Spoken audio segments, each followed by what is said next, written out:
Hi, my name is Carrie. Welcome to my channel. I am a lover of all things spooky, weird, and unexplained. And today we're going to be reading Emma Chamberlain's birth chart.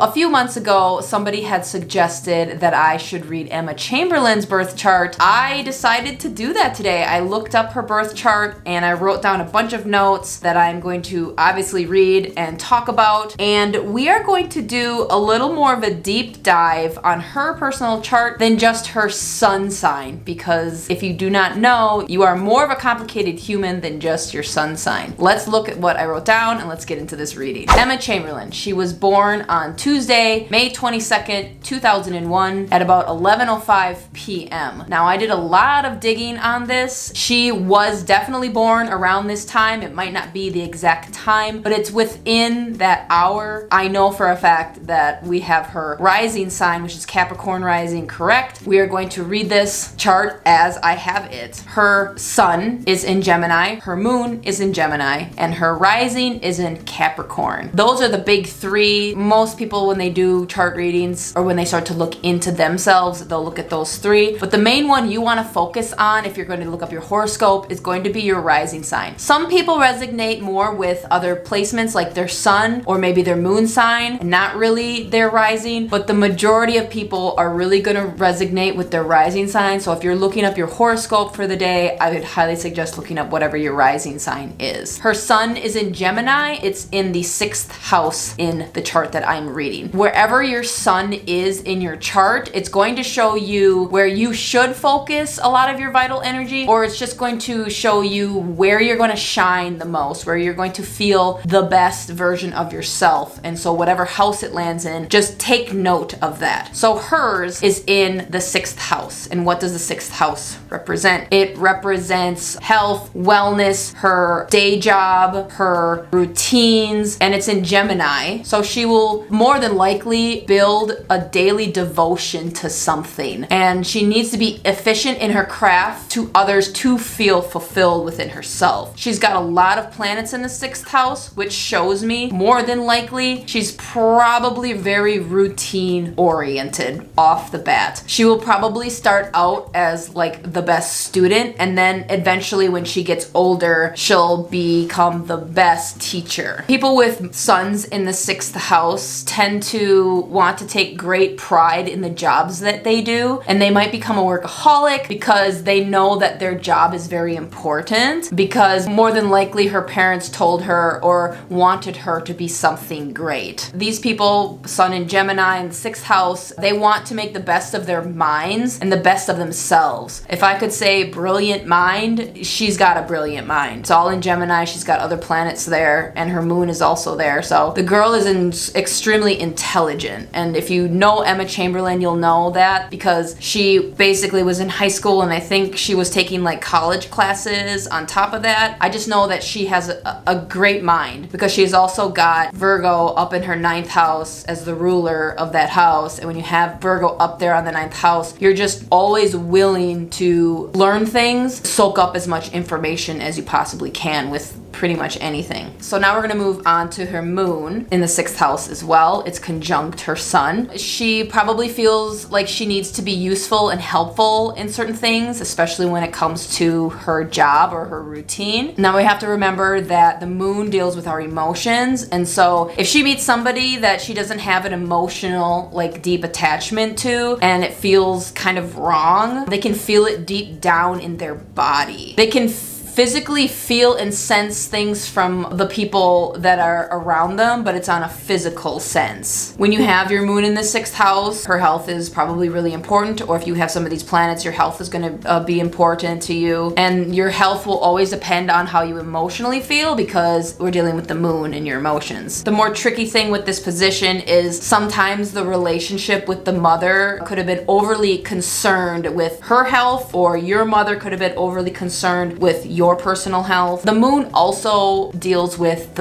your mother or the mother in whatever relationship you have with your mother. If you have your moon in the 6th house, the relationship with your mother she could have been over concerned about your health. And in Emma's case, this might have been, we don't know. Something could have been physically wrong with the child or physically wrong with her when they were born, and lots of visits to the doctor, and they had to go to the doctor a lot as a child, or maybe she did. And there's an emotional connection usually with the mom with health and like sickness in general. And that might have been the only time they got attention from the mom, when there was something wrong with her health or something wrong with your just overall health of your body. I can tell you right now, more than likely when she was born, there was probably something traumatic or crazy that happened with her birth because of her Mars placement. It's literally on her ascendant. So either it was a quick birth, or maybe there was complications with the birth, or something really crazy was happening. But if she's got her moon in her 6th house and it deals with like your health and the mother and health and sickness, and it's connected to Mars, I guarantee you there was something with her Emma's birth that was like, whoa.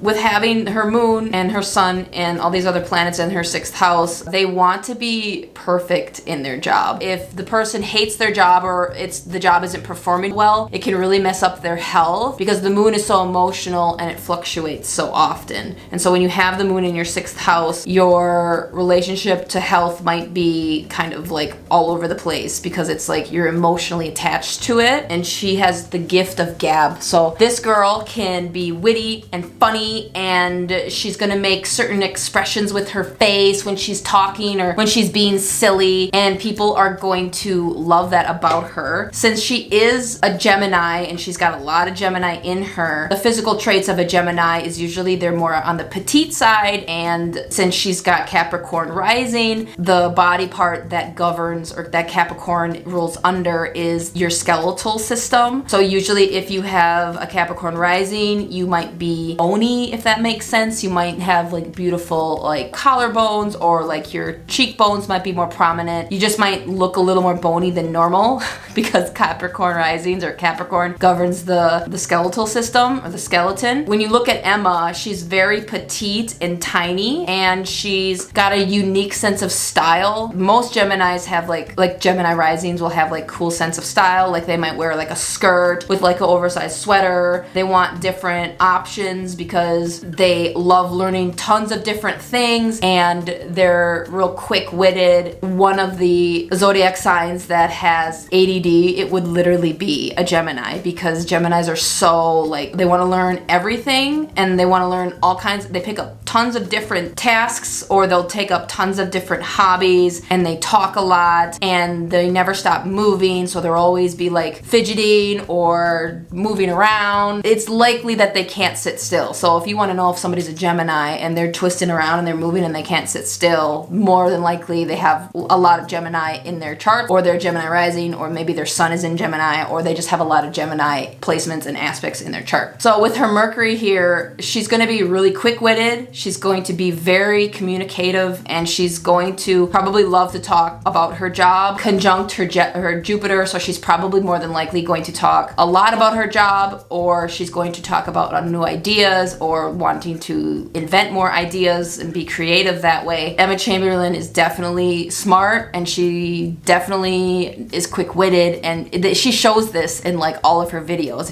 if you watch her. So now we're going to move on to her rising sign, which is in Capricorn, which I just kind of talked about. When I give like a blank statement of an ascendant in Capricorn, this is just kind of a blank slate of what a Capricorn like is. This isn't taking into any like aspects of hers or anything. This is just a general idea. Basically, if you have an ascendant in Capricorn or Capricorn rising, the symbol for Capricorn is the goat. The goat is constantly climbing up the mountain to get to their goal. So a Capricorn rising specifically will always try to climb some type of a mountain to get to the top of it. Capricorn and Capricorn rising are very goal and business oriented. The typical stereotype of a Capricorn is they're the business-minded person in the whole zodiac. Their work means the world to them, and sometimes they get so caught up in their work that they lose focus a lot on the lives around them, because they're so hyper focused on like one thing, because if that one thing makes them financially secure, then they know that they have to put all their time and effort into that one thing, and they lose focus on the things that are around them. The main thing that a Capricorn really strives for, or Capricorn rising as well, is they want financial security, and they're super, super independent. They'll never ask for help, even though deep down they need help to get to their goals. And that's one thing that a Capricorn or Capricorn rising is learning in this lifetime, is to stop and ask people for help, even though they don't want to ask for help from other people. Because why would a Capricorn or Capricorn rising ask other people for help if that person doesn't know what they're doing? And when they're not knowing what they're doing, they're wasting their time because they want to go to the certain person that knows what they're doing so that they can get to their goal.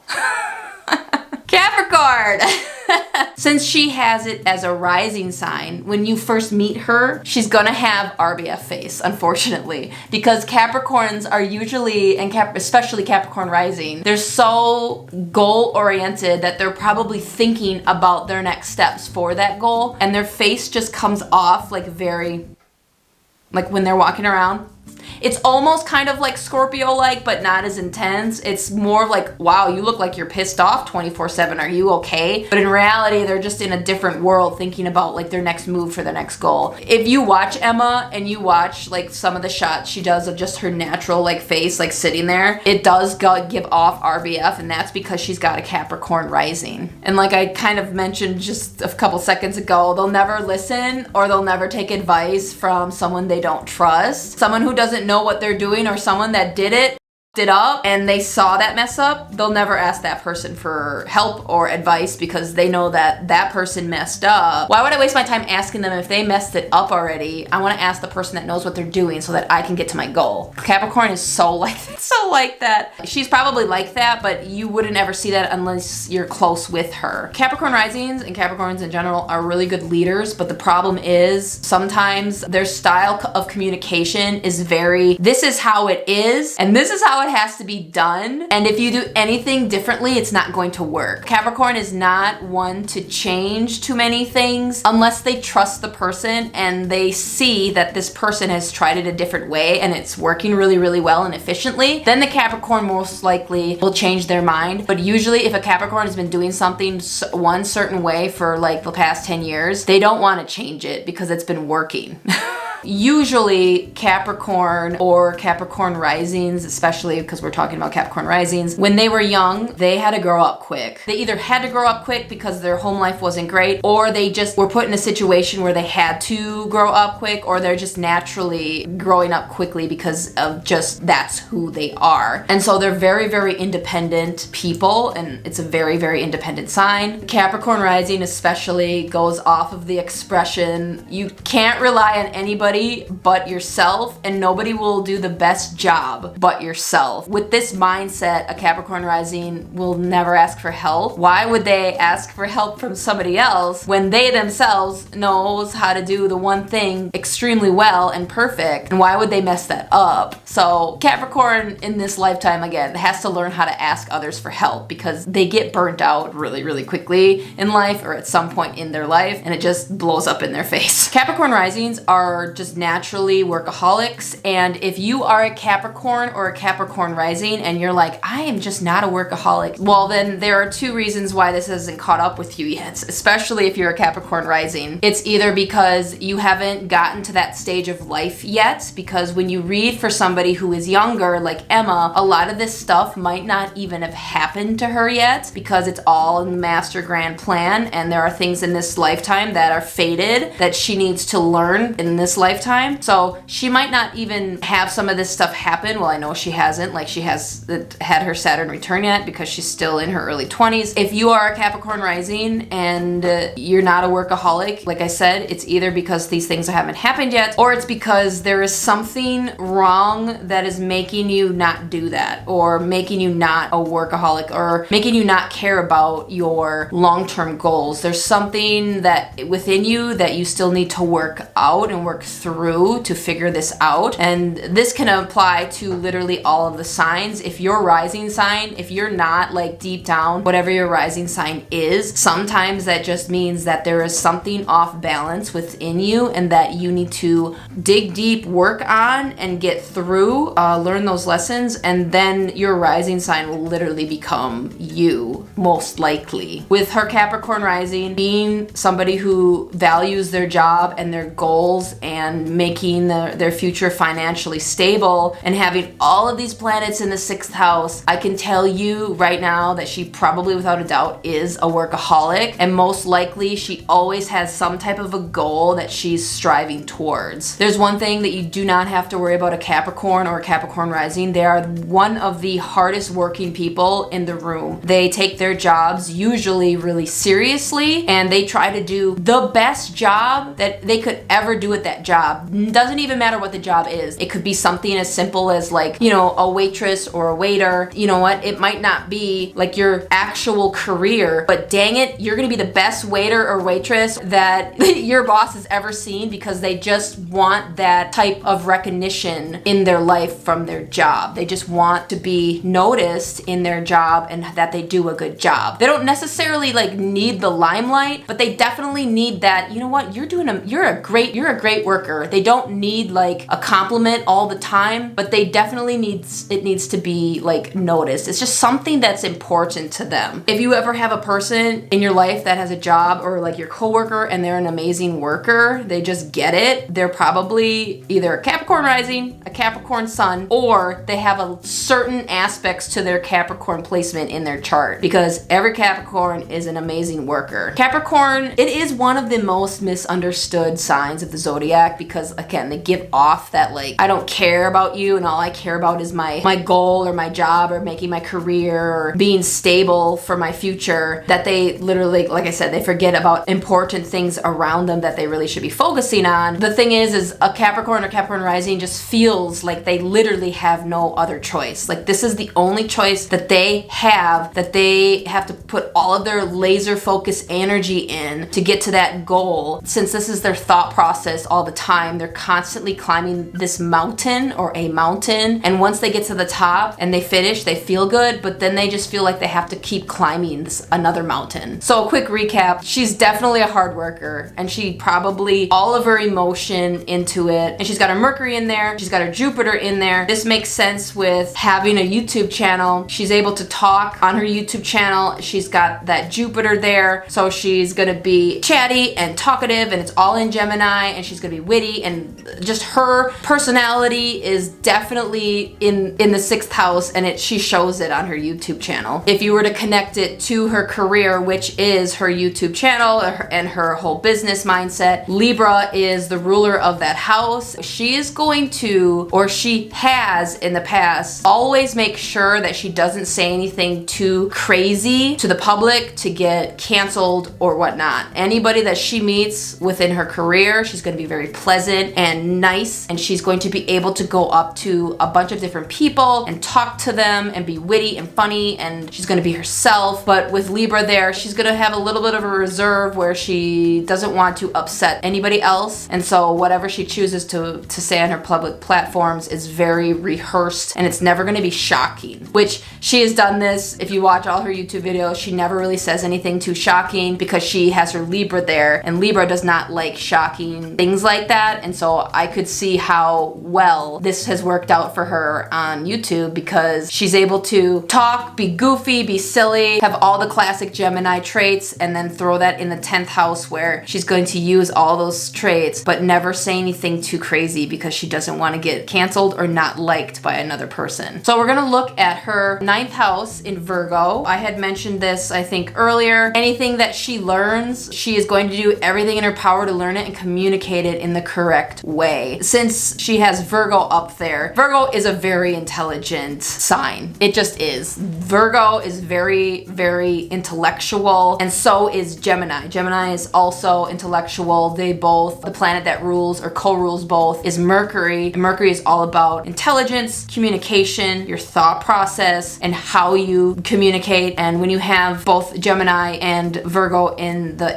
6th and 9th house, it just shows that you are incredibly intelligent. People that have Gemini in the 6th house are really, really, really smart people. And when you have Virgo in the 9th year, it just shows the intelligence of that, because Virgo is an intelligent sign. It wants to learn and it wants to question a lot of things. The 9th house deals with higher learning, your religion, long distance travel, or your spirituality. But when you have Virgo in this house, you're probably questioning a lot of things, like certain religious views or things that you grew up with, and you're going to ask questions. Well, why? Well, why? So anything she learns, she's going to be open-minded, and she's going to always be like, well, why? Why is it like that? Why is it like this? So that she can learn and soak up all that information. They like to take things apart, put it back together. With editing, you definitely have to take video and put it together. And so this is probably why she's really good at editing, because she was able to teach herself how to edit. Even though it's not really crazy editing, the fact that she was, willing to take the time to do that just shows me like, oh, well, yeah, because Virgo's in her 9th house, so makes sense. The next placement that we're going to talk about is her 7th house. So she has her descendant, her Cancer is on the cusp or the ruler of the 7th house. So what does this mean? When you have Cancer ruling your 7th house, the 7th house represents basically, it's the relationship house, who you will either be attracted to, attract, or be with, as in relationships or marriage. When you have Cancer in the 7th house, she personally, Emma, has to have an emotional understanding with partners and everybody in her life. Unless she can feel an emotion connection to, they will probably just be a friend. So if she can't have that deep emotional feeling with the other person, she will more than likely turn it off and they'll just be friends. But if she gets more of an emotional connection with the person, there's going to be feelings there. These people and Emma, they're very sensitive and they'll treat the other like family. Usually when you have Cancer here, you're going to be having a relationship with their family. Emma, I guarantee you, brings her family into whatever relationship that she's in. So if her boyfriend or whoever she is with doesn't like the mom or the dad, or if Emma had like siblings, it's not gonna work, because you have to like her family members, because she's always gonna have them in her life because they mean that much to her. So you better start liking her dad or her mom or whoever is in her family, because they're not going anywhere. Cancer is ruled by the moon, so it definitely can be a moody placement within the relationship, but they're very protective, very loving, and very sensitive to others' feelings. So whatever relationship that she's in, she's going to be very emotional, feely, and very loving. Cancer in general, they are so deeply sensitive and very emotional person, and they're very emotional and sensitive in relationships. And if something in that relationship isn't working out, it's really hard for this placement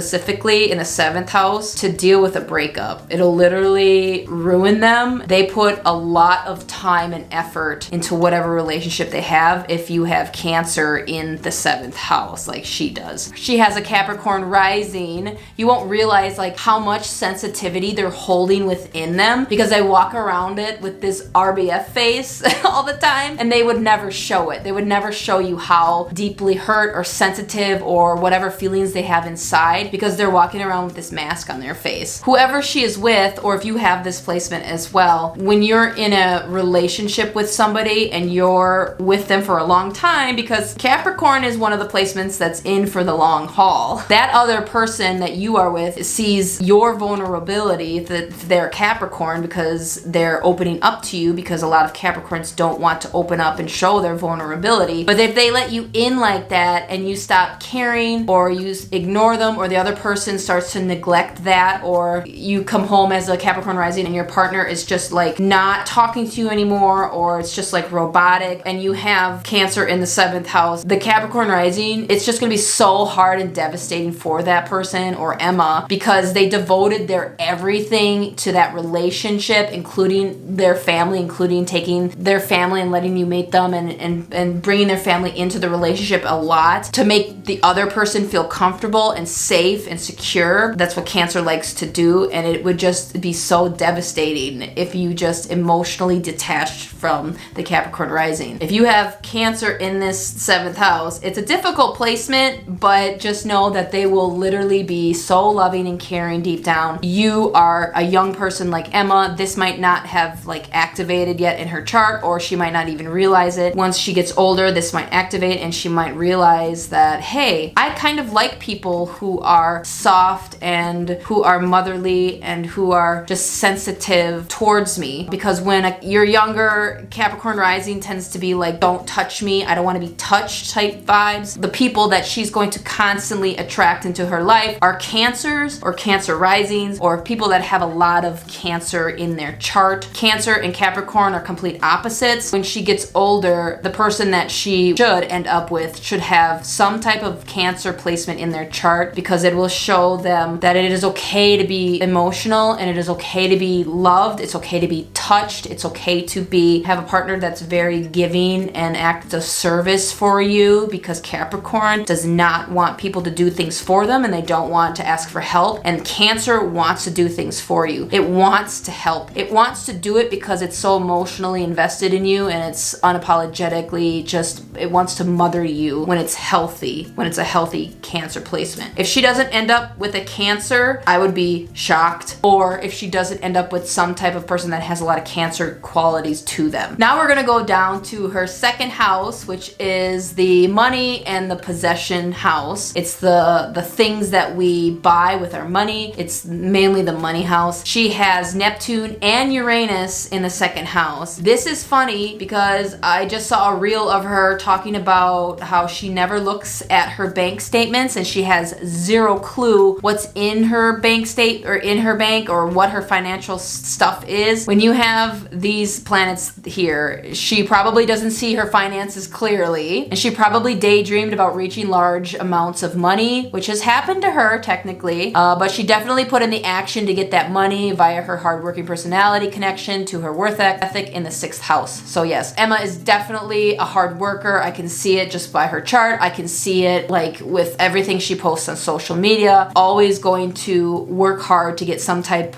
of money, but she definitely doesn't look at her bank account. And like I said, she's said this before, because when you have these two planets here, they deal with uncertainty and shock for the most part. But she's very creative and it comes to her naturally, and she might undervalue herself sometimes, which is unfortunate. She might be a great gift giver when you meet her because of these placements. There's always going to be something going on with her belief system, and she's always trying to escape or avoid this area of her life because it might be too scary to come to terms with. But in order to become the person that she needs to be in this lifetime, she needs to not avoid it and take it head on no matter how scary it is. This house is also ruled by Aquarius, and so when it's ruled by Aquarius, more than likely your money situation is going to be this. You might have money one day and then the next day it's just completely gone. It's always going to be like that throughout your whole life. And you might make money in a weird, non-traditional way, and this amplifies for her because she's got both. She's got Uranus in there and it's in the house, the ruler house Aquarius. So the way that she makes money is definitely not in the traditional sense. And if you were to put it with YouTube, in traditional ways of making money, that is a very odd way to make it. I mean, even in today's culture, if I were a full-time YouTuber making videos and somebody were to come to me and be like, what do you do for a living? And you're like, I make YouTube videos. They would be like, what? And they wouldn't take you seriously, and they probably would tell you that it's not a real job, that whole thing. It makes sense that she has both of these planets there. She's gonna make the most of her money in an unusual, creative way. She probably has the universe has my back mentality. So she might have gotten herself or will get herself in a situation where something bad happens and then she has to go ask her family members for money. You really rely on the partner that you are with helping with a lot of the financial things in life. You most likely will always try and rely on them for paying bills or dealing with the financial in the home. So if you have Aquarius specifically in this house, you might rely on your partner a lot more because, I mean, you kind of would have to, because your money's going to be in or it's going to be out, or you're going to make money in like a weird, different, shocking way because you're making money in such a shocking way or different way than like mainstream says that you should, that it's there one day and then it's gone, and then it's there one day and then it's gone type of deal. But she definitely wants to make money at what she's good at. I know since she hasn't looked at her finances and she doesn't look at her finances, like what she said in certain interviews, that's because she's got the planet Neptune there. It's very dreamy, and Neptune can kind of be a delusional planet sometimes. sometimes it can put rose-colored glasses over you and you don't really see the picture clearly. And sometimes that can be scary. And so you tend to back out and try to avoid it all completely because it's just too deep and too scary to deal with deep down within you. And so this would make sense why she doesn't want to look at what her financial situation is because of the Neptune placement here. So the last placement or placements that we're going to talk about are the ones in the 12th house. She's got her Pluto, her Chiron, and her Mars in the 12th house, and it's all ruled by Sagittarius. The one planet that we're going to talk about first is Pluto. So wherever you have Pluto, it's going to be a hard placement either way because Pluto is intense, right? When you have Pluto in the 12th house, she's probably deeply in touch or in tune with the collective suffering in the planet because the 12th house deals with mental health things and institutions, hospitals. It's also the spirituality house on the other side. It's anything tangible that you cannot grasp. Anything with the mind that's like negative, like I said, mental health stuff is all in the 12th house. It's stuff that's the unknown and that's kind of scary that we don't want to kind of deep dive into when we really should so that we can heal. She might be paralyzed with compassion for others who suffer, but she's probably constantly asking, who am I? I don't know. A loss of control also can be seen with this placement. These are the type of people, or she probably is the type of person that will see people who are suffering, not judge them, and just most likely feel their pain on a very, very deep level. She's probably a very good empathic listener, and she accepts all humans as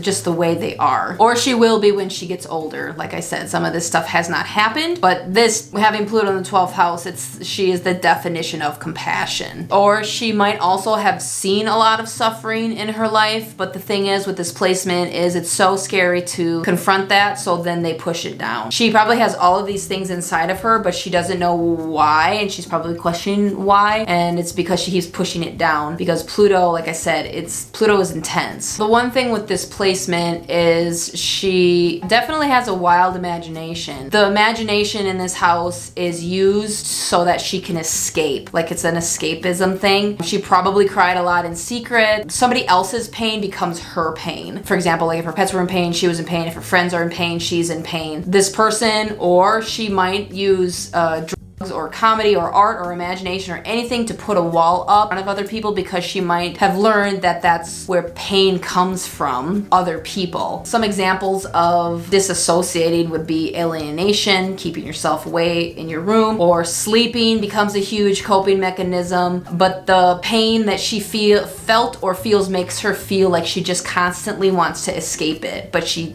can't because it's within her. It's the true definition of disassociation. Sometimes this placement will be overly attached to a pet or a person and completely lose herself and become dependent on them to escape the pain that she doesn't know how to do or to face. And so this would make sense if she were to have Cancer in the 7th house, because that would definitely help her like attach to something that's more of a positive, because Cancer is all about like helping the other person and being very supportive and loving. I really do hope that she gets that at some point. But so she also has her Chiron in the 12th house, and her Chiron is in Sagittarius. To be honest, this is probably one of the most intense places for Chiron to be because it's in the house of the intangible. It's in the house that you can't grasp anything. It's all your like thoughts and like feelings and the collective feelings of the world. It's a spiritual world. It's things you cannot grasp. And so when you have a hard placement like Chiron there and Pluto, it just makes it even more intense, right? So Chiron will point to what we need to improve in ourselves and where we need to grow, and so that we can find purpose, our true purpose in life. And when you have Mars conjunct Chiron, she might have this intense drive to